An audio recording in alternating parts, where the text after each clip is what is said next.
How many of you heard about the good guy with the gun who saved a pregnant woman that was being viciously attacked in a Publix parking lot last week in Largo, Florida?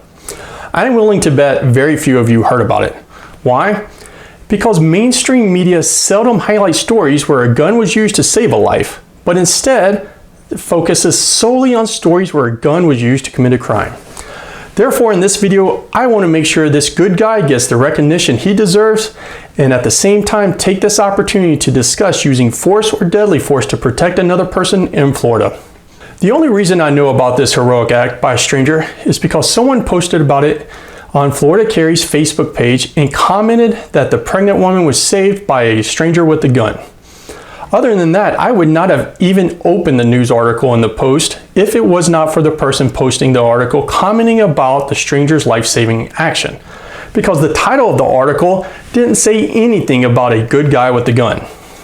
Instead, the title of the article found on CBS Channel 42 was "Florida Man Stomped on Pregnant Woman in Publix Parking Lot, Left Her Covered in Blood," deputies say.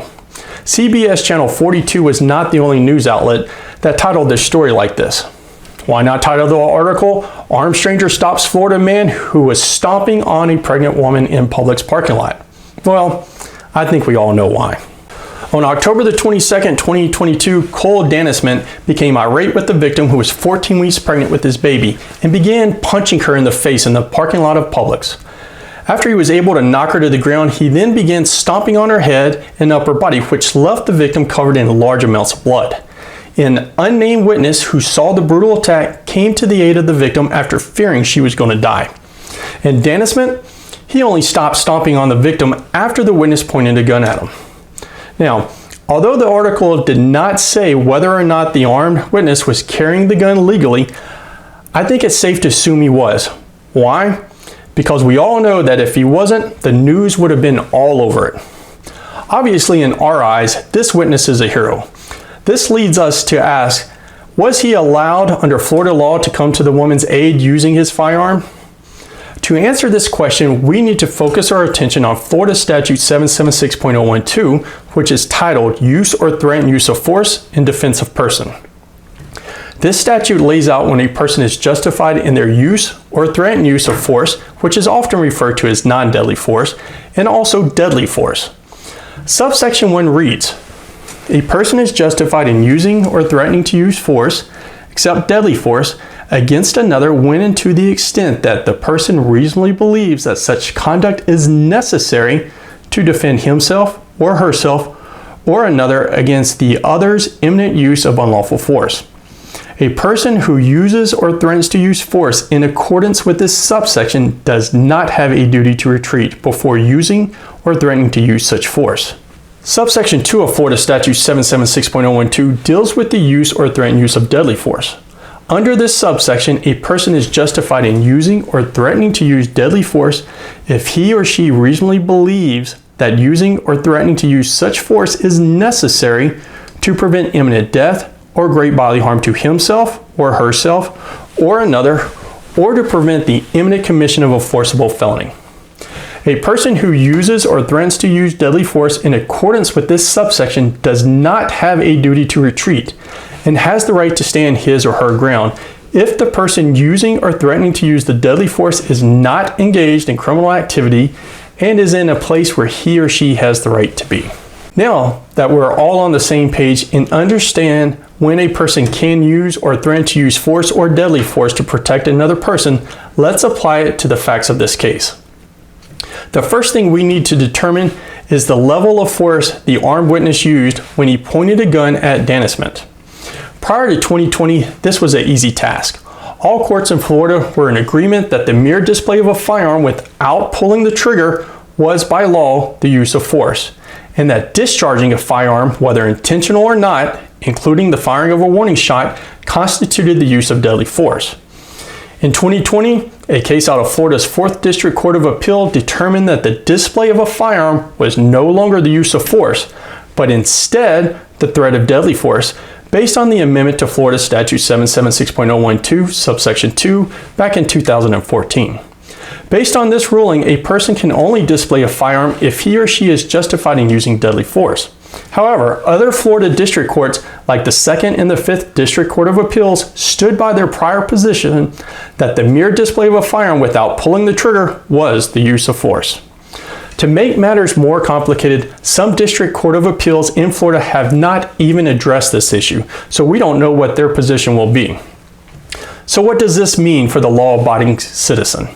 It means you better be aware of your location and know how the courts in that jurisdiction view the mere display of a firearm in self-defense or defense of others until the Florida Supreme Court intervenes. In order to do a thorough analysis of the incident in Publix parking lot, we will consider both positions in deciding if the hero was justified under Florida law. I think we can all agree from the plain reading of Florida Statute 776.012 subsection 1, the witness was at the very least justified in using non-deadly force to protect the pregnant woman from the brutal attack. Therefore, as long as the incident occurred in a jurisdiction that takes the position that the mere display of a firearm without discharging it is the use of force, the Good Samaritan acted legally. However, if this occurred in a jurisdiction where the courts hold that pointing a firearm at another constitutes threatened use of deadly force, he would not be justified under Florida Statute 776.012 subsection 1. Why? Because he threatened to use more force than is allowed under that subsection.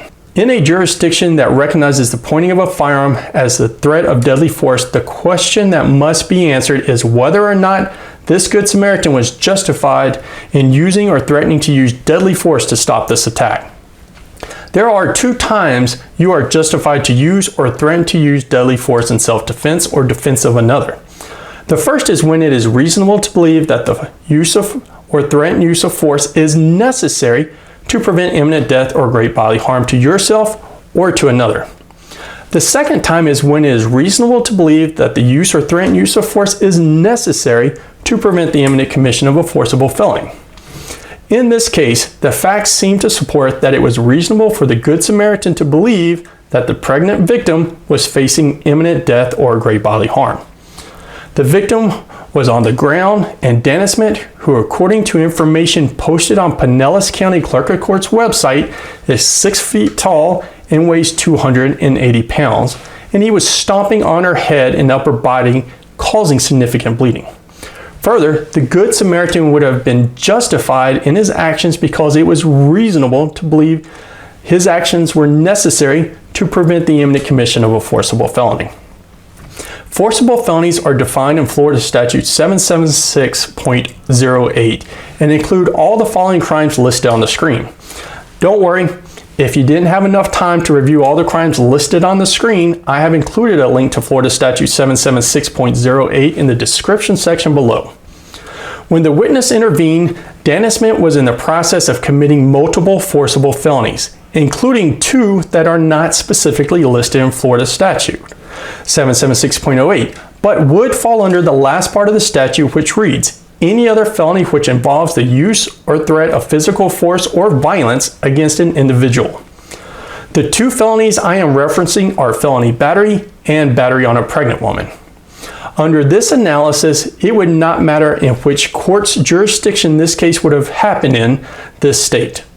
Whether the pointing of the firearm was considered the use of non-deadly force or the threat of deadly force, the analysis we just did shows that under Florida law, the Good Samaritan would be justified in using or threatening both non-deadly and deadly force in defense of the pregnant woman. Therefore, it would not matter if the court ruled that the Good Samaritan's display of a firearm was force or that it was threatened use of deadly force. Now, I'm not going to discuss whether or not the Good Samaritan had a duty to retreat before intervening, because there is no information to suggest that either the victim or the Good Samaritan was involved in criminal activity at the time, and there is no reason to believe that either of them were not allowed to be in Publix parking lot at the time of the attack. It is a shame that the media has once again failed to take an opportunity to praise an armed bystander for his heroic action that likely saved a woman and her unborn baby's life. This was a situation in which the Good Samaritan had absolutely no obligation to step in and stop the attack, but took it upon himself to do so. Remember, if you have any questions about this video, please either ask them in the comments section or email your questions to questions@thefirearmfirm.com.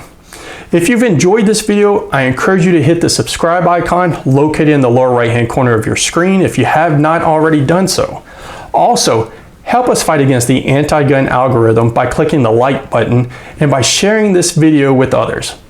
Let's not let this story of a good guy with the gun go unnoticed. Until next time, stay armed and educated.